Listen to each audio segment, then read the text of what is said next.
Friends, Hariom. कैसे हैं आप लोग?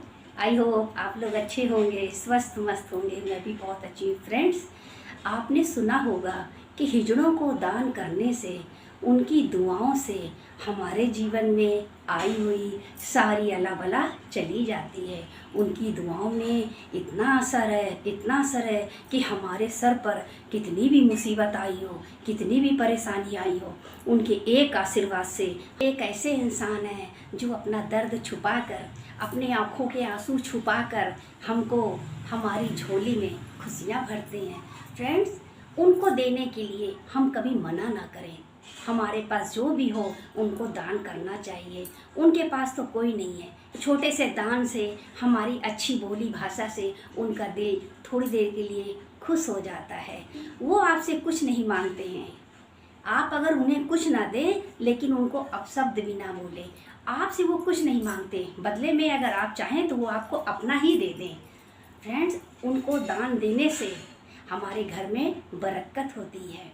किन्नरों को दान में हमें हरे वस्त्र देने चाहिए, हरे कड़े देने चाहिए, हरी बिंदी देनी चाहिए, हरा क्लचर देना चाहिए, मेहंदी देनी चाहिए और आशीर्वाद ले लेना चाहिए। फ्रेंड्स, ऐसी कौन सी चीज़ है जो किन्नरों से हम ले सकते हैं और हमारा जीवन खुशहाल हो सकता है? आपको मालूम है, किन्नरों के ऊपर भगवान का आशीर्वाद है। उनके ऊपर भगवान का आशीर्वाद है। जिनके ऊपर भगवान का आशीर्वाद है, फिर उनसे हमें आशीर्वाद मिल सकता है। किन्नर लोग सबसे ज़्यादा देवी देवता की पूजा करते हैं। उनसे ज़्यादा पूजा कोई करता ही नहीं है। उनके पास देवी शक्तियों का भंडार है। कुछ किन्नर ऐसे होते हैं जो जन्म से ही इस लाइन में होते हैं। किन्नर को दान देने के बाद आप उनको दान दे दें, फिर उनसे झोली फैलाकर आप मांग लें। झोली फैलाकर आप उनसे मांग लें। क्या मांग लें? जो वो दे दें आप मांग लें। आपने उनको क्या दिया है? आपने उनको अन्न दिया है, माना चावल दिया है, नारियल का गोला दिया है, आपने उनको पैसे दिए, जो भी दिया हो, आप अपनी झोली फैला दें। वो अपनी खुशी से आपको कुछ भी दे दें, आप स्वीकार कर लें। समझो भगवान ने आशीर्वाद दे दिया, उन्होंने आपको कुछ दिया, तो समझ लीजिए भगवान ने आपको दे दिया। उनका जीवन बिल्कुल तपस्वी का होता है। केवल हम लोगों को आशीर्वाद देते देते ही जाता है। हम लोगों के घर में कोई काम काज होता है, बच्चा होता है, शादी ब्याह होता है, मुंडन होता है, वो हमारी खुशियों में शरीक हो जाते हैं और खूब सारा आशीर्वाद दे के जाते हैं और बदले में हमारी झोली भर के जाते हैं। तो किन्नरों को किस कारण ये जन्म मिलता है, क्या आपको मालूम है? पिछले जन्म में ये एक संत होते हैं, महात्मा होते हैं, तपस्वी होते हैं, पूजा पाठ करते हैं, लेकिन किसी एक गलती के कारण इनका जीवन बेकार हो जाता है। ये तो नहीं पता इन्होंने कौन सी गलती करी है, लेकिन जो भी गलती करी है वो ज़्यादा बड़ी थी, इसलिए इनको ऐसा जीवन मिला। फिर भी इन्हें प्रभु का आशीर्वाद है, इनके ऊपर प्रभु का आशीर्वाद है। वो आशीर्वाद हम तक पहुंचता है। जब हम तक पहुंचता है, हमारे तो वारे न्यारे हो जाते। किन्नरों को चावल देते समय उसमें 7 सिक्के छुपा दें और डाल दें। जब आप उनको चावल दें, धीरे से नज़र बचा के आप उनके पैर छू लीजिए। आप पैर छुएंगे, उनको एहसास तो होगा, वो आपको आशीर्वाद भी देंगे, क्योंकि उनको नहीं पता कि आप उनके पैर छू लेंगे। पैर छू लेने चाहिए, क्योंकि अर्धनागेश्वर भगवान ने भी उनको आशीर्वाद दिया है। मैं आपको भी एक इसकी कहानी भी बताऊंगी, आप सुनिएगा।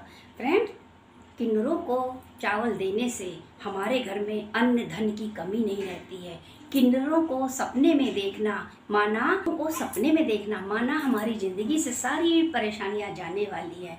इसलिए आप खुश रहें, स्वस्थ रहें और मस्त रहें। और जब भी किन्नर आपको दिखें, कहीं भी दिखें, आप उनसे बहुत दूर हो। जैसे मंदिर को देख के हम लोग सर झुका लेते हैं, वैसे ही आप किन्नर को भी देखकर सर झुका लें, उनसे आशीर्वाद मांग लें। अगर उनकी नज़र पड़ गई तो अच्छी बात है, नहीं पड़ी तो भगवान तो देख रहे हैं।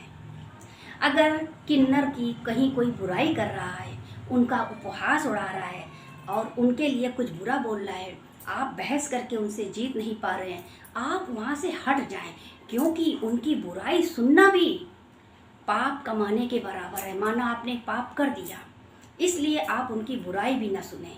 आपने सुना होगा ना कि लोग कहते हैं ना सुन बुरा, ना बोल बुरा, ना बोल बुरा, ना देख बुरा, ना सुनो ना देखो ना बोलो, गांधी जी के 3 बंदर बन जाओ।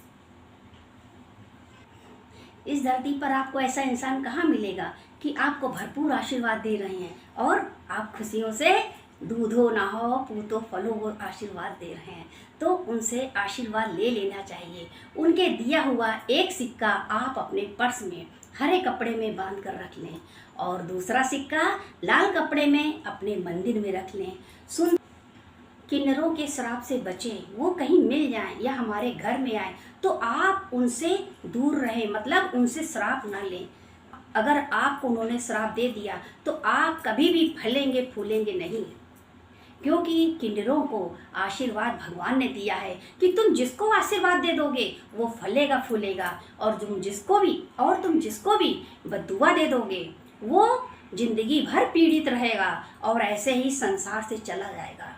तो आप कभी भी किन्नरों का श्राप मत लें, हाथ जोड़ के रिक्वेस्ट है, क्योंकि बिल्कुल सत्य देखी हुई बात है। मेरी शादी हुई थी, बगल में थोड़े दिन बाद एक शादी पड़ी थी, वहाँ किन्नर लोग आए थे, उन लोगों ने देने में आनाकानी की। फिर उसके बाद जो ये उधूम हुआ कि किन्नर वहाँ से निराश होके गए। बाद में वहाँ पर बहुत बड़ा हादसा हुआ जो हम आपको नहीं बता सकते। फ्रेंड्स, कभी भी किन्नरों को अपनी रसोई का बचा हुआ तेल बिल्कुल भी ना दें। जो भी दें उनको साफ स्वच्छ सुथरा दें, खरीद के दें। उनको कभी भी पुराना कपड़ा ना दें, कभी भी उनको स्टील का बर्तन आप ना दें, क्योंकि ऐसा करने से आपके घर का कोई सदस्य बीमार हो सकता है। अगर आप बुध ग्रह से पीड़ित हैं, आपके ऊपर बुध की छाया है, वैसे तो बुध बिल्कुल अकेला है, लेकिन अगर आपके ऊपर बुध लगा हुआ है, आप बहुत परेशान हैं, आप बहुत पीड़ित हैं, तो किसी ज्योतिषी से आप दिखा लें। उसके बाद आप ये उपाय करें, आप किसी किन्नर के पास जाएं, उनको दान करें, दान करना उनसे झोली फैलाकर आशीर्वाद प्राप्त करें और उनसे जो भी मिले आप ले लें और पैर छूकर घर वापस आ जाएं। आराम से आप सोचिए, अब आपकी परेशानी दूर हो जाएगी धीरे धीरे। वैसे भी बुद्ध के बहुत सारे उपाय बताए गए हैं, उसमें से एक ये भी है कि क्योंकि हिजड़ों का संबंध बुद्ध से बहुत ज़्यादा है, आप इसको क्लियर कर लीजिएगा, आपको पता चल जाएगा।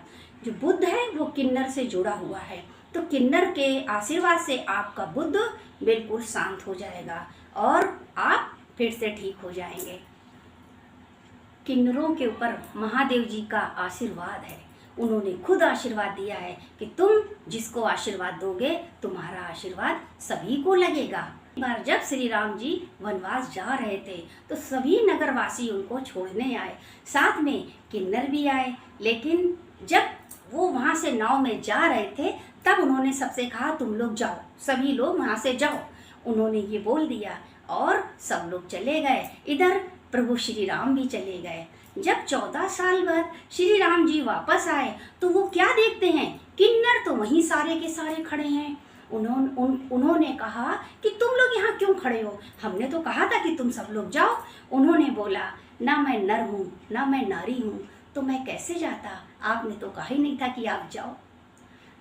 उनकी बात सुनकर श्री राम प्रभु बहुत खुश हुए और उन्होंने उनको आशीर्वाद दे दिया कि इस कलयुग में तुम जिसको भी आशीर्वाद दे दोगे वो फलेगा फूलेगा, दूधेगा, नहाएगा और बहुत ऊपर तक जाएगा, और जिसको तुमने श्राप दे दिया वो कभी जिंदगी में पनप नहीं पाएगा और ऐसे ही इस संसार से चला जाएगा। इसलिए किन्नरों का बहुत आशीर्वाद लगता है और बहुत श्राप भी लगता है, इसलिए किन्नरों के श्राप से बचें, बार बार बचें। ऐसी कोई घटना ना हो कि किन्नरों का श्राप आपको लगे या आपके परिवार को लगे। हरदम आप यही सोचें कि इनका आशीर्वाद मिल जाए, इनका आशीर्वाद मिल जाए। अरे जब आपको ज़रूरत पड़े तब आप इनका आशीर्वाद लीजिए। हम तो कहते हैं महीने में एक बार इनका आशीर्वाद जरूर लें। जब इनके पास भगवान की इतनी शक्तियाँ हैं तो लेने में क्या बुराई है।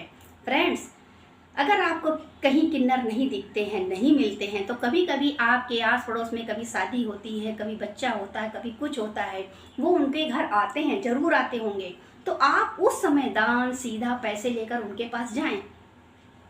आप ये ना सोचे मैं पड़ोसी के घर जा रहा हूँ, आप पड़ोसी के घर नहीं जा रहे हैं, ना वो आपको इनवाइट कर रहे हैं, आप तो किन्नर से मिलने जा रहे हैं, उनका आशीर्वाद लेने जा रहे हैं। उनको आप सीधा दीजिए और अपनी झोली ऐसे फैला दीजिए, और आप अपनी झोली ऐसे फैला दीजिए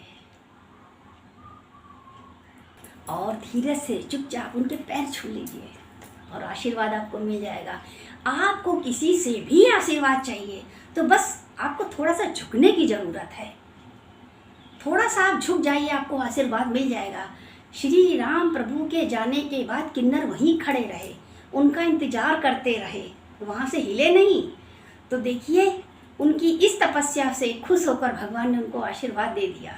सबरी इतने दिन प्रतीक्षा करती रही, राम आएंगे राम आएंगे, और राम आए भी और दर्शन भी दिए। हम लोग कब सोचते हैं कि राम आएंगे और हमको दर्शन देंगे? कभी हमने सोचा? कभी हमने कल्पना भी नहीं की कि राम आएंगे। केवल हम उनकी आरती अरदास सब करने में लगे रहते हैं। कभी हम ये नहीं सोचते हैं राम आएंगे। अगर हम सोचते तो एक बार ज़रूर कहते, बहुत देर से दर पे आँख लगी थी, प्रभु आते आते बहुत देर कर दी, प्रभु आते आते बहुत देर कर दी। पता था हमारा बहुत सीधा सादा, पता करते करते बहुत देर कर दी, पता करते करते बहुत देर कर दी। तो पता तो हमारा भगवान को मालूम है, लेकिन क्या आपने उनको इस तरह से देखा, इस तरह से इंतज़ार किया जैसे सबरी ने किया? जब आपने इंतज़ार ही नहीं किया, केवल आपने पूजा पाठ किया है, इंतज़ार करें तो वो ज़रूर आएंगे, और किस रूप में आके आपको दर्शन दे जाएंगे आप भी नहीं जान पाएंगे। तो इंतज़ार करिए भगवान का कि आएँ और आपको दर्शन दें। और हम सभी से यही कहते हैं, मैं अनीता सन सभी फ्रेंड से हरिओम करती हूँ। नेक्स्ट ब्लॉग वीडियो में आपसे मिलती हूँ। अगर आपको मेरी कोई बात बुरी लगी हो तो दिल से सॉरी।